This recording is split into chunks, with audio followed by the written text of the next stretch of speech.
It's the Eris and ADHD approved 523 happy hour with your host Kelly Linko. Actually, it's Kelly Lincoln, but hey, that was my fault on the script. I want to thank Mark Russell for that wonderful voiceover, and for that voiceover. And good evening.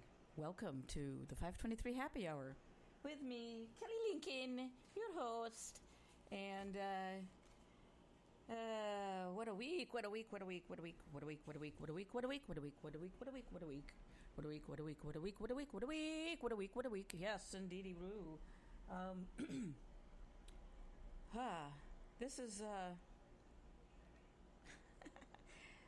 again, as the intro said, the Eris and ADHD approved 523 happy hour, where we meander through the days, weeks of my mind. Well, we,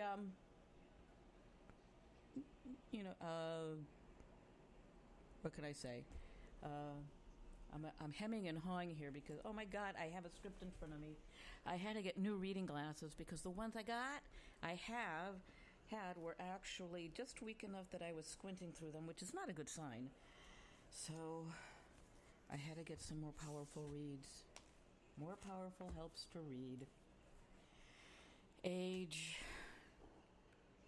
macular degeneration, what can I say?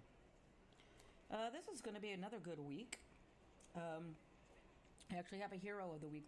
We actually have a hero of the Republic for this week. Going to talk about an iPhone app, which I also think is a Android app called Neural Cam. I love this. It's a great photography app.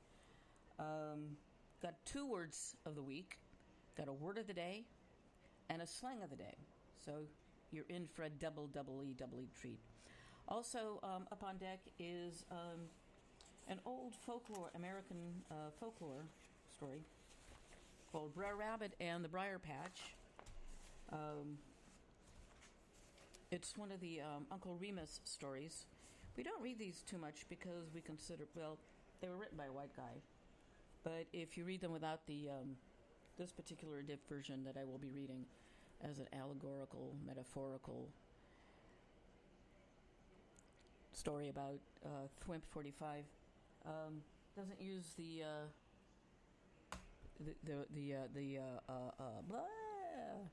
dialect.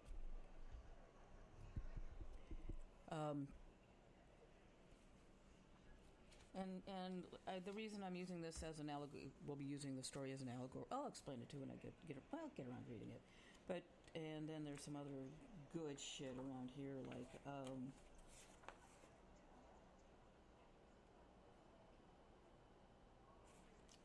the NR Trump thWimp 40. Where is it? Oh my God! I am like all over the damn fucking place tonight. There they are, buried at the bottom of my outline.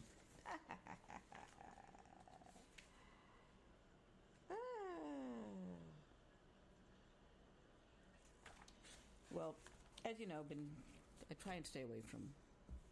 Well, I don't try to stay away from anything, but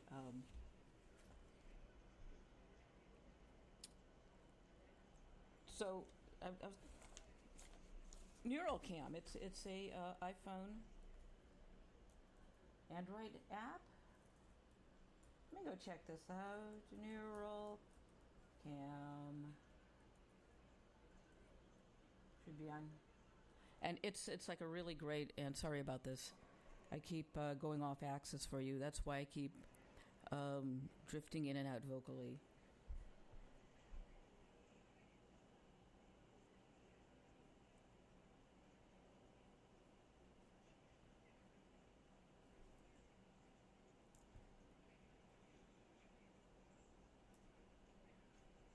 There we go. It's a night photo camera app, and I had a chance to play around with it. It's on the App Store. Well, it's an iPhone only app because you guys with Android phones already have a low light capability built into your camera, but this is for an older camera. And I really, really like it. It's I did some photos at dusk, and they came out really beautiful. So my next plan is to go out later at night when it's, 2, 3 o'clock in the morning, and see what I can get off of the street from the existing light. It's a great little app. It's worth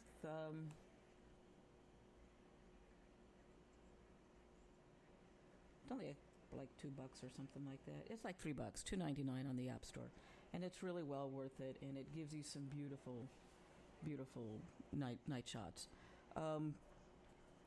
So if you use your phone for street photography, it's a great app to have. I also really like for using my iPhone for street photography, ProCam, which gives you a lot of like really wonderful flexibility. Editing apps for the iPhone I really like are Snapseed and VSCO. They give you some really good editing tools.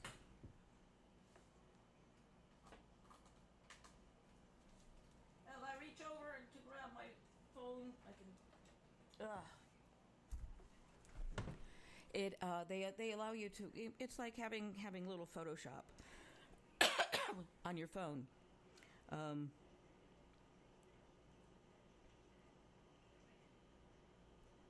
So let's see what's good. Snapseed. It's a Google app. It's you tap on it, you open a photo, and you just open up another photo.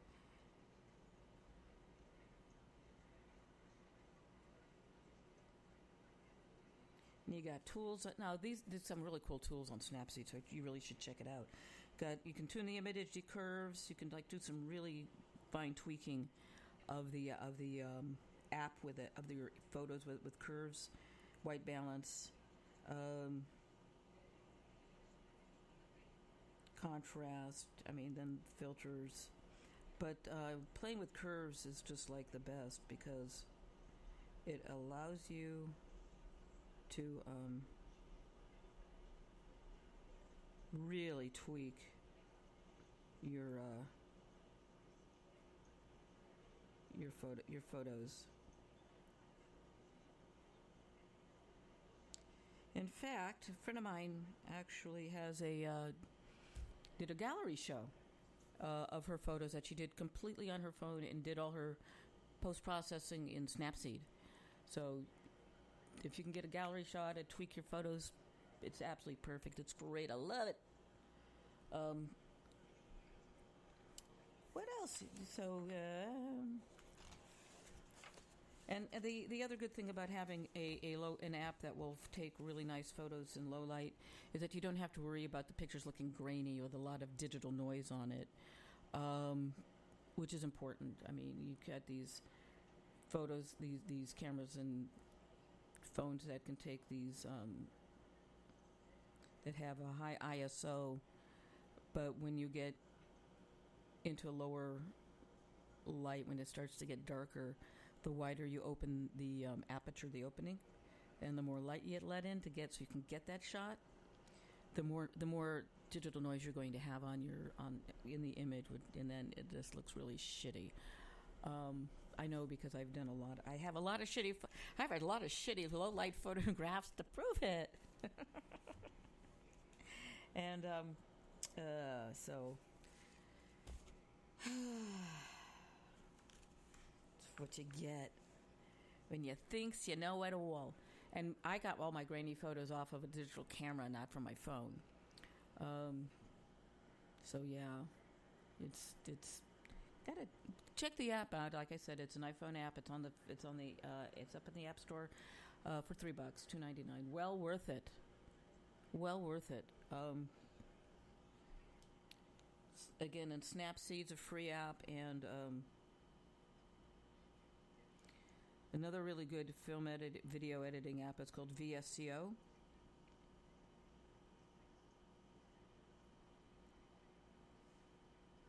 And it's more of it's a free app, and it also has a $20 a year subscription where you can have access to all of their filters. So I would recommend going with Snapseed, I mean, you've got all your options for editing as well.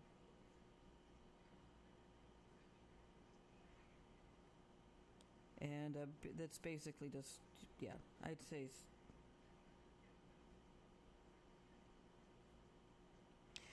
Actually, when you come right down to it,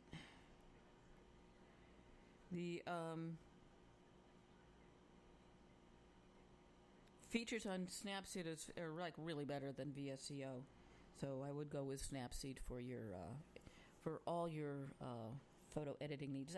That's also, since it's a Google app, since it's made by Google, it's also available for Androids. So that's that. I'll have some photos up on my Facebook page, which is facebook.com/masterlesspeople. That's right, masterless people. So we're going to go and let's see, what else have we got going here? I'm being so.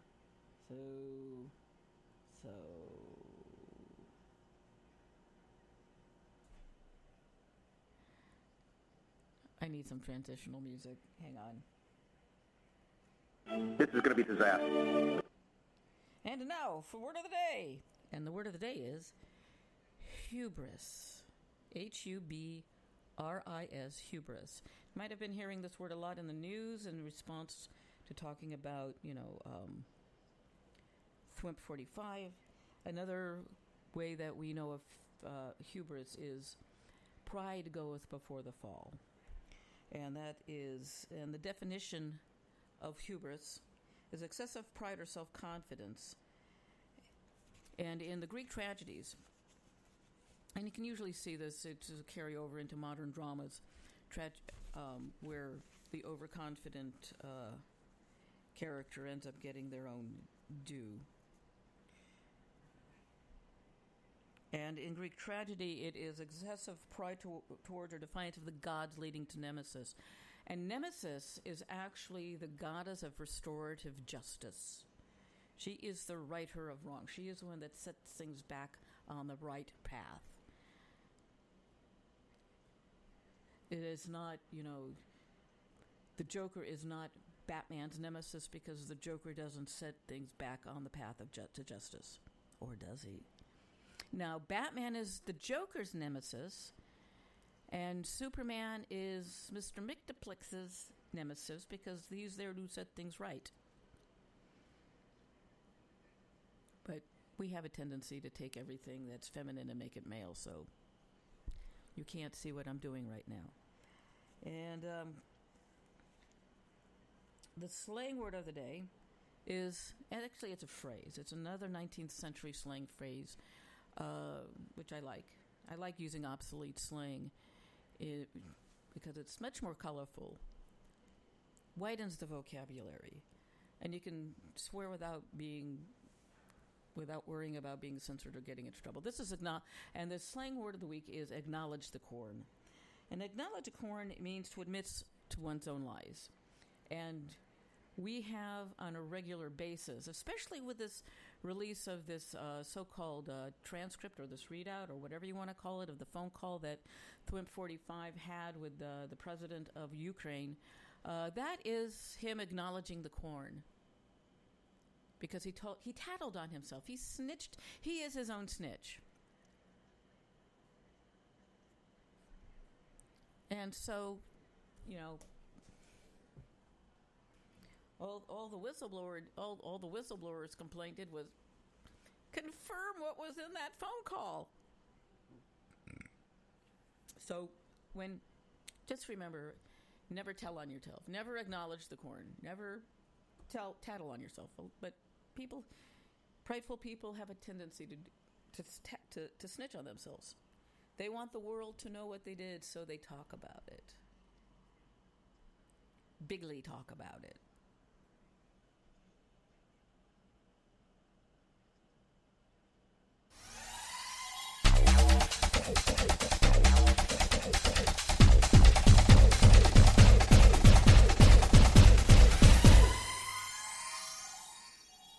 Hi, it's Tom. Could we humbly suggest your donation to netrootsradio.com. All we've got to run this 24-hour powerhouse of progressive resistance radio is what comes out of our own wallets. And you are our biggest donor. And it doesn't take much, $3, $5. Just go to the bottom of our netrootsradio.com page and hit our secure donate button.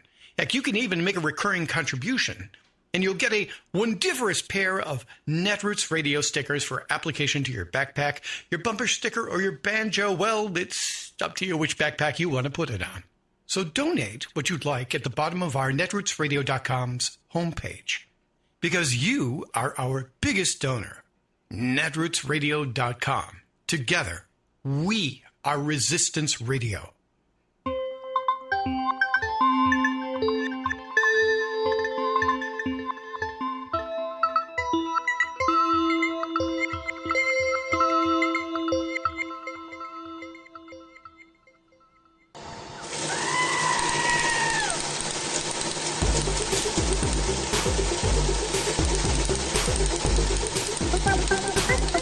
Resuming episode.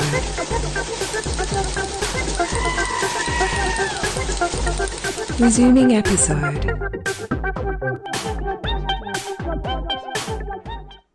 And welcome back to the 523 Happy Hour, where today we introduce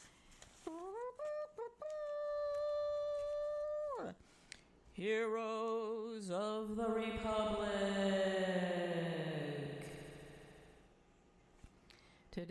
This week's hero of the Republic is none other than Rudy Giuliani. And why? Because this man was melting down everywhere you turned around. He was telling on himself. He, too, was acknowledging the corn. And now, I've been living in New York since like 1992.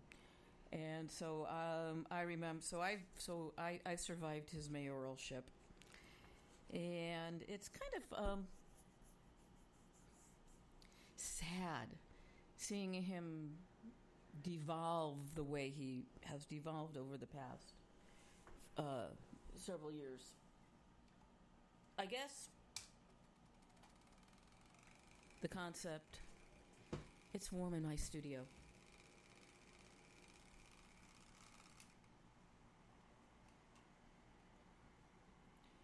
It's hell when you get old.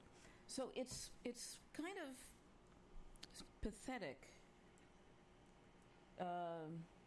seeing what has become of this man over the past few decades since 9/11. And then when he became in his, he's got a bit of an authoritarian streak in his my way or the highway streak in himself, because 9/11 occurred on a Tuesday, and we were having our mayoral elections, and that was the year that Michael Bloomberg won the election, and Giuliani felt that he should remain in office because 9/11.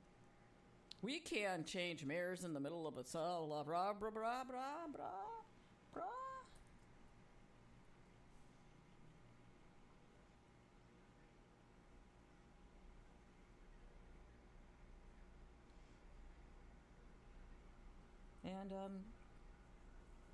And that, I think, was the beginning of the end for him, because he's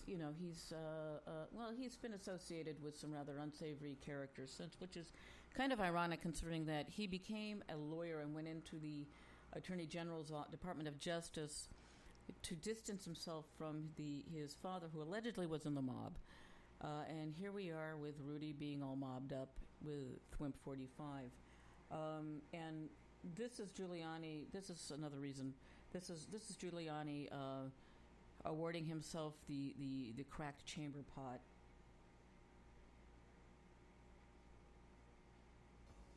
Do you love voting? Do you want a hassle-free voting? Got Freedom Boat Club. Rudy Giuliani just did what some in this administration which he would not do, go on air and say things. A short time ago, he was on Fox News where he responded to reporting from the New York Times' Maggie Haberman that Secretary of State Mike Pompeo is unhappy with the statements from Giuliani, who says that he was working with Ukrainian officials at the behest of the State Department. Here's Giuliani's response. In fact, I'm a legitimate whistleblower. I have uncovered corruption that this Washington swamp has been covering up effectively for years. And his State Department, asked me to do this. So, Mike, if you're unhappy with me, I'm sorry, but I accomplished my mission. I have no idea if he's unhappy with me or not. I frankly don't care. I'm the president's lawyer. Well, you heard Giuliani there say that he's the real whistleblower in this story. He said that, and that was a major fuck you to Secretary of State Mike Pompeo, basically saying, fuck you, I can do what I want because I have the president's ear. Well, no, Rudy, you don't. That's not exactly what you have in your hand, but we won't go there. Shall we go there? Let's go there. Continuing on with Anderson and to the magazine The Atlantic today, quote, "It is impossible," he said, "that the whistleblower is a hero and I'm not, and I will be the hero. These morons, when this is over, I will be the hero." In that new whistleblower's complaint released today, Rudy Giuliani's name is mentioned 31 times. 31 times across the 9-page document. Once a federal prosecutor and New York City mayor, a very different seeming Giuliani is embedded deeply in this controversy, not just as the president's personal attorney, but as the man who has met with Ukrainian officials to, among other things, push for them to focus on the Bidens. Here's CNN's Randy Kay with the story. In that July 25th phone call, President Trump offering up his personal lawyer, Rudy Giuliani, as his personal envoy to the Ukrainian president. That's according to the now unclassified whistleblower complaint, which says Trump mentioned Giuliani multiple times. Giuliani told CNN he has, quote, no knowledge of any of that crap.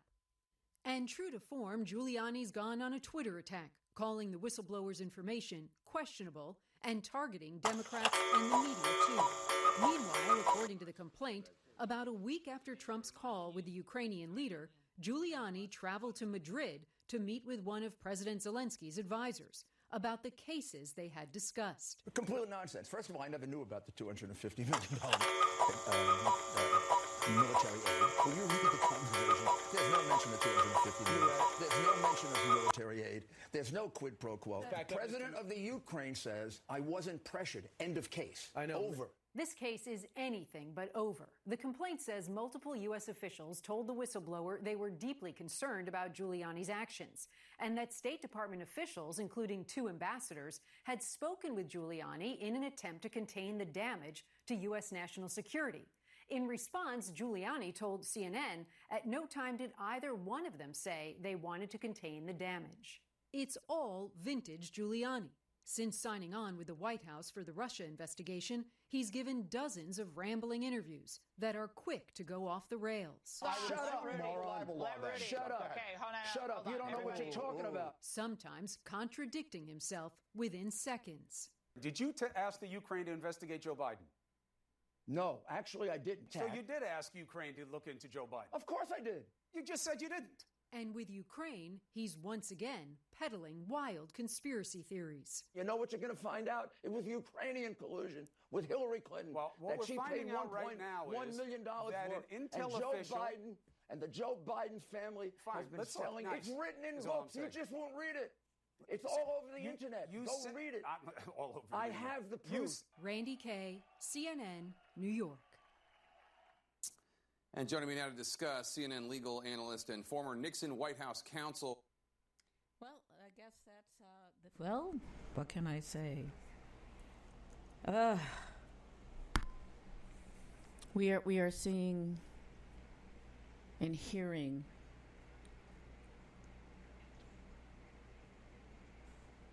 the vagaries of age.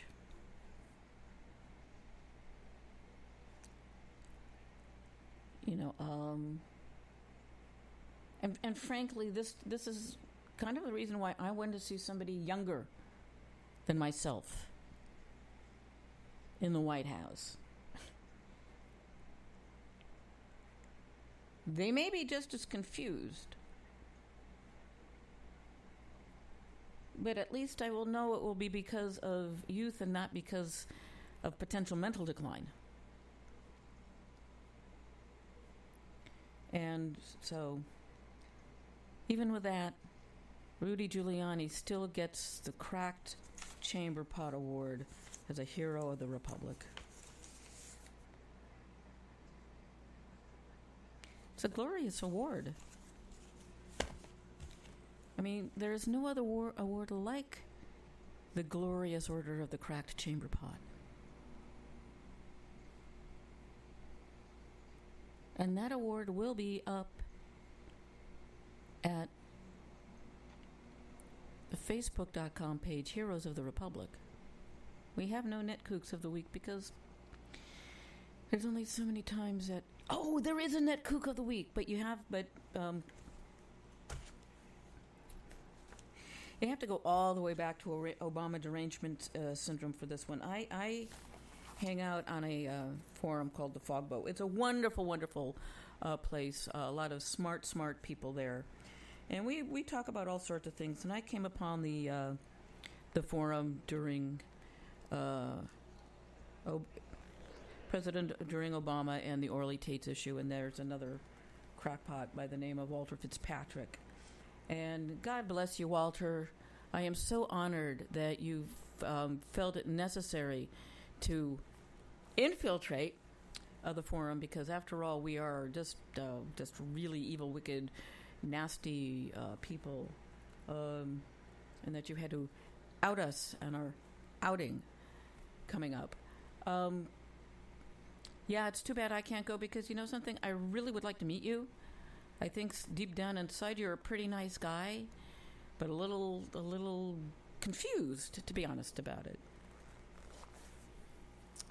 And so he's on our board, lurking on our board, and I guess he's one of the people that decided he was going to said, "Hey, I'm going," and so he outed us, and we were going and urging all the birthers that remain and the sovereign citizens to call the hotel where we're all meeting up to try and get them to cancel our reservations.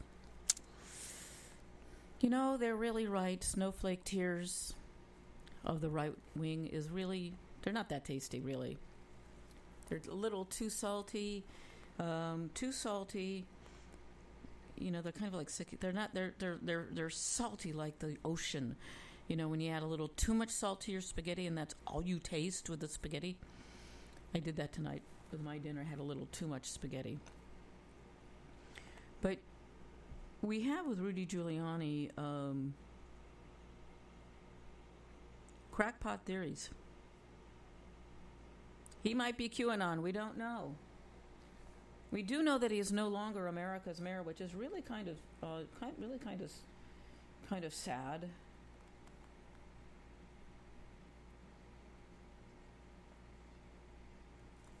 And nobody will say, you know, this is the troubling thing about Giuliani. Nobody will say if he's got security clearance. And yes, the concept of personal envoys to head of state is not unusual. It's just that it is unusual when they're designed to help. Well, it's not that unusual. It's all about manufacturing. You see, the thing about the Hunter Biden thing and in Ukraine is not really about actual wrongdoing, but it's creating a scandal. It's all about the inference. They know damn well there's no there, but what they're looking at is using just the mere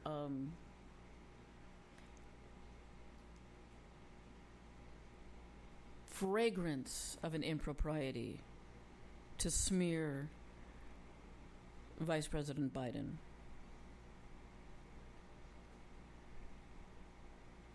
You know, and they're going all the way back to the 2016 elections, and trying to show that you know, in the impropriety is that Hillary Clinton actually engineered her own defeat in order to torment thWimp 45. Think about that. She engineered her own defeat just so we could torture and torment the chosen one. The greatest, the smartest, the most stablest, bigliest genius ever. Yeah, right.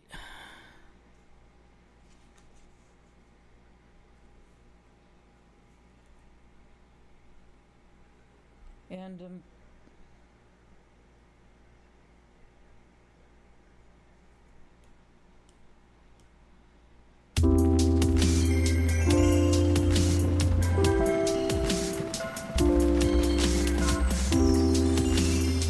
You're listening to the 523 Happy Hour with Kelly Lincoln here on netrootsradio.com.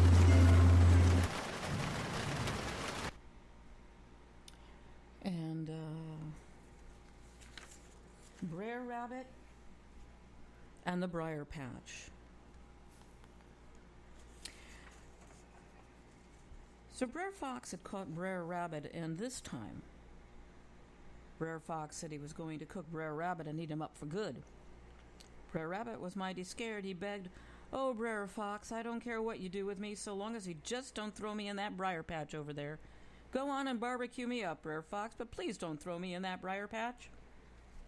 Now, Brer Fox said he was going to roast him anyhow, but when he went to hang Brer Rabbit up over the fire, he found he didn't have any string to tie him up with. "Well, I guess I can't roast you," Brer Fox said. "I guess I'll have to drown you instead."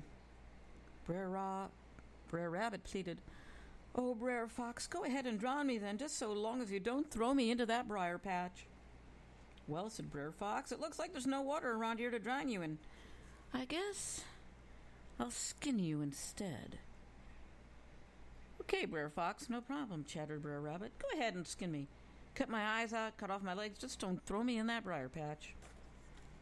By this time, Brer Fox had gotten the idea that Brer Fox was really didn't want to get anywhere near that briar patch. Brer Fox wanted to hurt Briar Patch as bad as he could, so he took Brer Rabbit by the legs and threw him right smack into the middle of that briar patch. He heard a lot of rustling and crackling when Brer Rabbit landed, and he waited around to see what terrible thing was going to happen.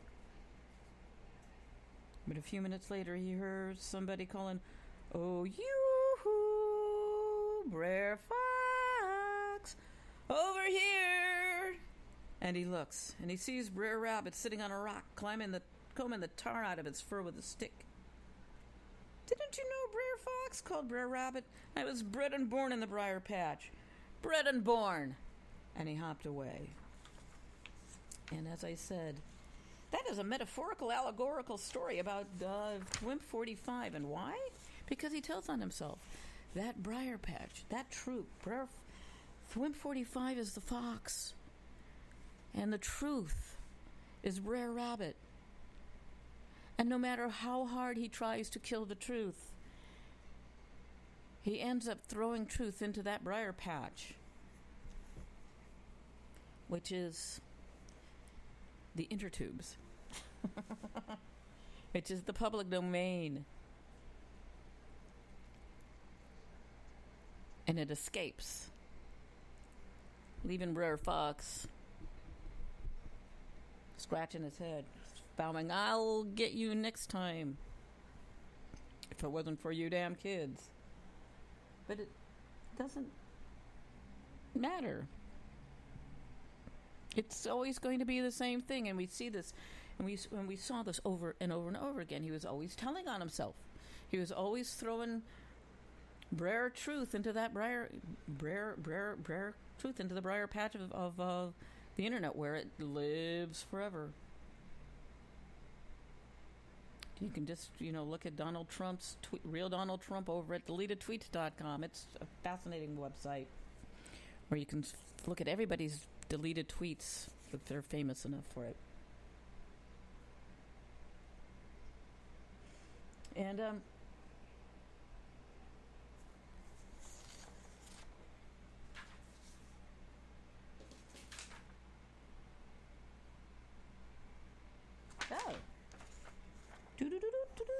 oh, yes, more truthisms or meisms, whatever.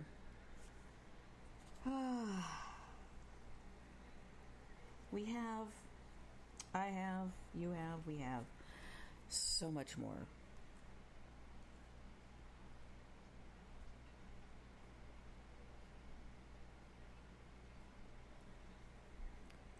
So I am struggling here.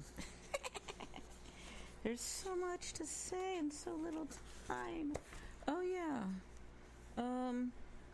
So pardon the noise. This is what happens when you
Hello?